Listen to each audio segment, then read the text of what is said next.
ರಾಘವೇಂದ್ರ ಅವರನ್ನು ಮತ್ತೊಮ್ಮೆ ಗೆಲ್ಲಿಸಿ ಬಹಿರಂಗ ಘೋಷಣೆ ಮಾಡಿದ ಕಾಂಗ್ರೆಸ್ ಶಾಸಕ ಶಾಮನೂರು ಶಿವಶಂಕರಪ್ಪ. ಬಹಿರಂಗ ಘೋಷಣೆ.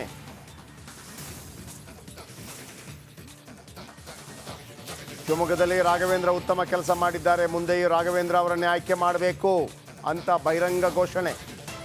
ಶಾಮನೂರು ಶಿವಶಂಕರಪ್ಪ ಕಾಂಗ್ರೆಸ್ ನಾಯಕರು, ಅಖಿಲ ಭಾರತ ವೀರಶೈವ ಅಧ್ಯಕ್ಷರು, ಜೊತೆಗೆ ಈ ಕಾಂಗ್ರೆಸ್ ಕಾಲದಲ್ಲಿ ಲಿಂಗಾಯತರ ಪಾಡು ನಾಯಿ ಪಾಡು ಅಂತ ಹೇಳಿದಂಥ ನಾಯಕರು ದಾವಣಗೆರೆ ಶಾಮನೂರು ಶಿವಶಂಕರಪ್ಪ ಅವರು. ಈ ಬಾರಿ ಇವರನ್ನೇ ಗೆಲ್ಲಿಸಿ, ಅಂದರೆ ಇಲ್ಲಿ ಕಾಂಗ್ರೆಸ್ನಿಂದ ಗೀತಾ ಶಿವರಾಜ್ ಕುಮಾರ್ ಅವರು ಅಭ್ಯರ್ಥಿ ಆಗುವ ಎಲ್ಲ ಸಾಧ್ಯತೆ ಇದೆ. ಈಗ ತಮ್ಮ ಪಕ್ಷದವರ ಬದಲಿಗೆ BJP ನಾಯಕರನ್ನು ಗೆಲ್ಲಿಸಿ ಅಂತ ಹೇಳಿದ್ದಾರೆ.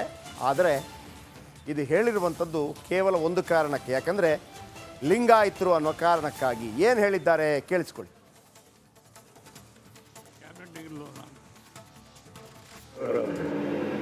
ಮಾತನಾಡಿದ್ದಾರೆ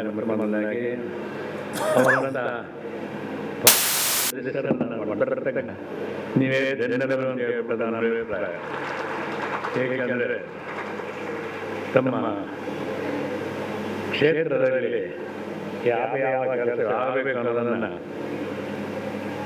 ನೋಡಿಕೊಂಡು ಆ ಎಲ್ಲ ಕೆಲಸಗಳಿಗೂ ಕೂಡ ತಮ್ಮ ಕೈಯಿಂದ ಆಗದೇ ಇದ್ದರೂ ಕೂಡ ಆಗುವ ರೀತಿಯಲ್ಲಿ ಕೆಲಸವನ್ನು ಮಾಡಿ ತೋರಿಸಿಕೊಟ್ಟಂತ ನಿಮ್ಮನ್ನ ನಾಯಕ ಅಂತ ಹೇಳಿದ್ರೆ ತಪ್ಪಾಗಲಾರದು.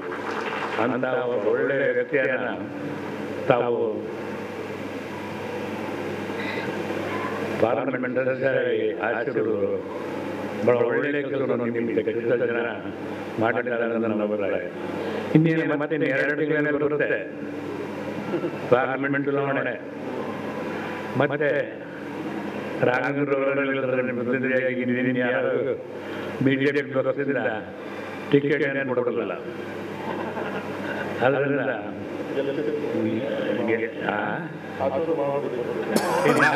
ಆಶೀರ್ವಾದ ಮಾಡಿದ್ರೆ ನಮ್ಮದು